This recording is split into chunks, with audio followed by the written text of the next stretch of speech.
ये जो प्रेम होता है ना, इस प्रेम का कोई अंत नहीं होता। इस प्रेम में या तो आपको मोहब्बत मिलती है या मौत मिलती है। और मुझे मोहब्बत मिली है, और मोहब्बत का जो सबसे बड़ा जो फाउंडेशन होता है वो दोस्ती होती है। तो आप किसी भी रिश्ते में हो, मेरे मायने ये हैं कि अगर मैं किसी से प्यार करती हूँ तो उसके साथ मैं खुल के रह सकती हूँ जैसे आप दोस्तों के साथ रहते हैं। मुझे ये नहीं सोचना पड़ेगा कि मेरे को एक पर्टिकुलर वे में सज के बैठना है, ऐसे कपड़े पहनने हैं, मेकअप करना है, नहीं। मैं जैसे अपने घर में अपने साथ हूँ, अगर मैं दूसरे इंसान के साथ वैसे रह सकती हूँ तो वो प्यार है। क्योंकि वो प्यार आपको बदल नहीं रहा है, आपको अपना रहा है। जैसे हो वैसे अपना रहा है।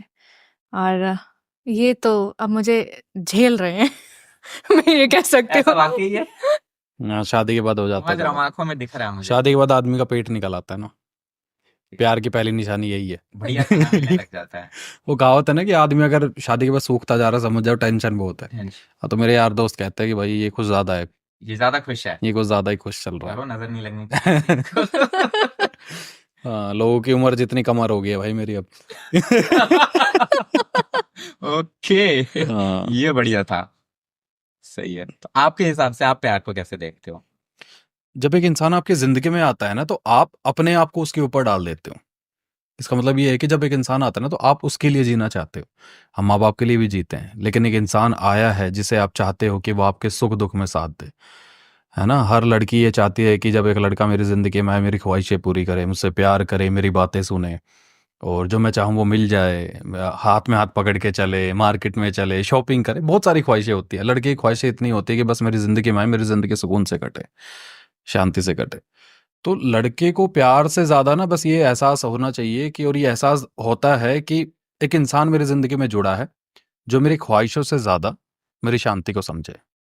बस यही है। तो इसी में ना, जैसे आजकल एक, मेरे को तो ऐसा लगता है कि ये मार्केटिंग की गई है बहुत बड़े लेवल पे, सोलमेट, है ना, कि ये मेरा सोलमेट है, इससे मेरी वाइब्स मैच हो रही हैं। ये सब कुछ ऐसा है जो जबरदस्ती ना आपने जो कंटेंट कंज्यूम किया है या जो एक सोशल नॉर्म्स बनाए गए हैं उसके थ्रू चल रहा है। तो आप सोलमेट्स में बिलीव करते हो या फिर आपको लगता है ये वाकई प्रैक्टिकल है? भाई देखो, एक तो ना सोलमेट वाला एजेंडा ना, मेरे को ऐसा लगता है कि लोगों ने वैसे ही सोशल मीडिया पे या यूट्यूब पे पता नहीं कहाँ से लोगों ने अपने प्यार को बेहतर दिखाने के लिए वो टैग्स चलाने शुरू कर दिए। सोलमेट सोलमेट जोड़ियाँ ऊपर से बन के आती हैं, लेकिन किसकी बन के आई ये किसी को नहीं पता है। ठीक है, वो कहते हैं ना कि शादी के बाद पति पत्नी का भी चेहरा मिलने लग जाता है, तो इसका मतलब ये तो नहीं कि जोड़ी की बन के आ गई। ठीक है, आपको जब आपको कोई आप जैसा मिल जाए वही प्यार होता है। मैं तो एक ही चीज कहता हूँ, और सोलमेट जैसा कुछ नहीं है भाई। सोलमेट होते हैं तो फिर डाइवोर्स क्यों हो रहे हैं, मेरे को तो ये समझ नहीं आता। सवाल तो यही आ रहा है ना, हाँ, तो वो सोलमेट के जगह रेलमेट हो गए ना, वो तो रेल बना रहे जिंदगी की, वो बेकार की बात। जिससे कलेश चल रहे हैं वो ऊपर देख के बोलता है यार भगवान मेरी किस्मत में ये क्यों लिख दिया या लिख अभी दिया। मैं आपको इंसिडेंट बताता हूँ, जब हम रिलेशनशिप में थे हमारे साथ ऐसे ऐसे इंसिडेंट हुए। जैसे सोचिए, इनकी माँ का नाम है गीता, मुझे नहीं पता है। जब हम पहली बार इंट्रोडक्शन होता है ना, तो इनकी मदर का नाम है गीता, मेरी का सुनीता, मेरे फादर का राजेंद्र, इनके फादर का हरेंद्र। इनकी मदर का जिस मंथ में बर्थडे आता है, मेरी मदर का सेम। इनके फादर का जिसमें आता है मेरे फादर का सेम। मेरे भाई का जिस मंथ में आता है, इनके भाई का सेम। तो एक एक इंसिडेंट मेरे को आज भी याद है, वो बड़ा अजीब सा था, पता नहीं कैसे क्या था। मैं शूट पे निकला हुआ था, तो मॉर्निंग में पहुंचे, और जल्दबाजी में, मैं शूट पे लेट हो रहा था, जल्दबाजी में मैंने गाड़ी का खिड़की बंद की एकदम से, तो उंगली अंगूठा आ गया मेरा खिड़की के अंदर, तो यहाँ से हल्का सा कट लग गया। और मैं उसका स्नैप बना ही रहा हूँ कि भेज देता हूँ सुबह सुबह, यार ये कांड हो गया, अंगूठा सूज गया, नीला पड़ गया। मैं भेज रहा हूँ, इतने में इनकी फोटो आ गई व्हाट्सएप पे, देखो मेरे अंगूठे पे चोट लग गई। ये अपने ऑफिस में थी, कहीं जा रही थी, तो ऑफिस में टेबल का कोना कहीं था, वो लग गया टक, सेम जगह सेम नील पड़ा हुआ। अब ये सोलमेट कह लो या तंत्र विद्याएं कह लो, कि किसने क्या करवाया पता नहीं। टूट का चल रहा है। ये इन्होंने ही करवाया होगे, फंस जाए मेरे जाल में, है ना। वही है भाई। ऐसा है क्या? मैंने दिन रात जाप किया था।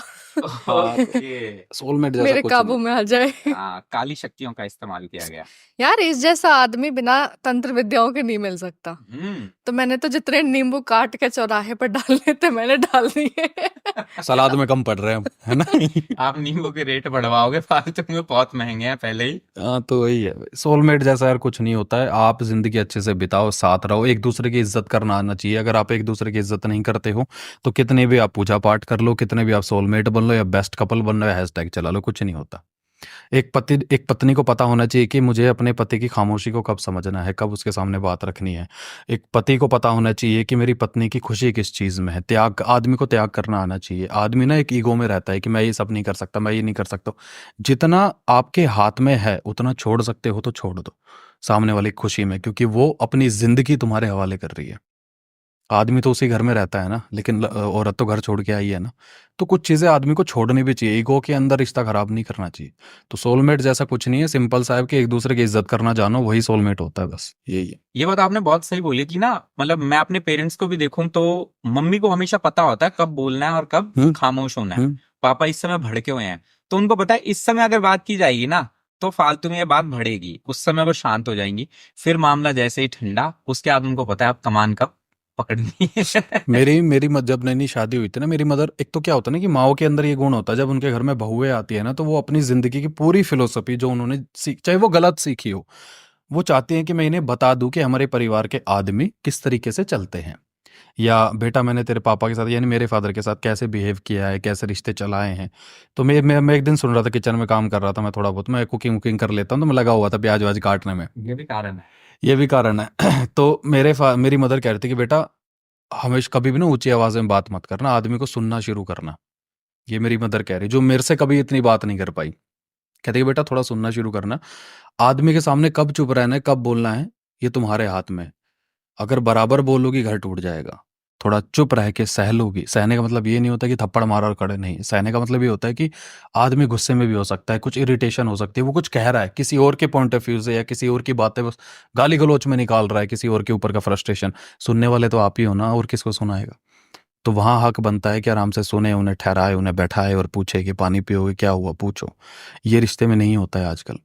तो ये समझना बहुत ज़रूरी होता है। और हर लड़की ये चाहती है कि मेरा पति, सिंपल सा है, देखो यार, लड़की जो होती है ना, वो ये सोचती है कि मेरी ना पति जो भी कहे या जो भी बातें बोले मैं सब सुन लूंगी, लेकिन मेरी भी सुने। हमेशा नहीं होता है। दोनों अगर बराबर टक्कर मारोगे रिश्ता नहीं चलेगा। हमेशा याद रखो, वही रिश्ता आज के टाइम में सक्सेसफुल है, और मेरे माँ बाप भी उस बात का एग्जाम्पल है। जिस रिश्ते में एक इंसान को झुकना आता है वो रिश्ता सदाबहार हो जाता है। एक इंसान को झुकना आना चाहिए। झुकने का मतलब ये नहीं है कि हमेशा गर्दन नीचे करो, झुकने का मतलब ये है कि शांत कब रहना है। इन्हें पता है कि मैं कब फ्रस्ट्रेशन में होता हूँ, या कब मुझे गुस्सा आ रहा होता है, या मैं किसी बात से चिढ़ गया होता हूँ। ये कुछ नहीं कहते हैं, चुपचाप बैठ जाते हैं। वो बचपन का किस्सा याद होगा ना, कि जब किसी बात पे नाराज हो जाते हैं बच्चे, तो माँ को कहते हैं मुझे नहीं खाना, मुझे नहीं सोना। माँ कहती खा ले खा ले खा ले, फिर कहती भाड़ में जा। और फिर चुपचाप देखते हो सब सो गए, जाते हो किचन में धीरे धीरे बर्तन। तो वही वाली चीज है, आप शांत छोड़ दो, अकेला छोड़ दो, सब हो जाता है। वही है। और दूसरी चीज इसमें आपने वो साइड भी अच्छी बताई कि एक लड़के को भी समझना चाहिए कि यार वो जब सब कुछ छोड़ के आपको, आपकी फैमिली को इस लेवल पे अपना रही है, तो कुछ सेक्रीफाइस आप भी कर सकते हो, कुछ चीजें उसके लिए छोटी छोटी जो उनको अच्छी लगती है तो कर दो यार। क्योंकि यार देखो, आदमी तो पूरी जिंदगी उसी घर में था, उसी लहजे में चल रहा था, उसी टोन में चल रहा था, उसी सेम कदम, same feet, same bathroom, same दीवारें, सब कुछ सेम ही था ना। उसके लिए तो ये सब कुछ नया है। आपको तो पता है, आगे से राइट लोगे तो बेडरूम आएगा, उसको तो एक हफ्ता लगेगा समझने में कि राइट में क्या है, लेफ्ट में क्या है। लोग हमेशा वो रिश्ता, कोई भी रिश्ता इसलिए टूट जाता है कि जैसे ही आते हैं ना, जिम्मेदारी थोप देते हैं कि एक काम करना, वहां से ये ले आना। वो कहती कहाँ, अरे यार तुम्हें सुनाई नहीं देता, कि ये हो जाता है। पहले की शादियां इसलिए चल जाती थी कि औरत ना घर में, ज्यादातर ये शहर वहर तो इतने बने नहीं थे, तो औरत घर में काम कर रही होती थी, बड़े बुजुर्ग होते थे, वो कहीं बाहर बैठ जाते थे चारपाई डाल के, अंदर क्या हो रहा है घर में नहीं पता होता था।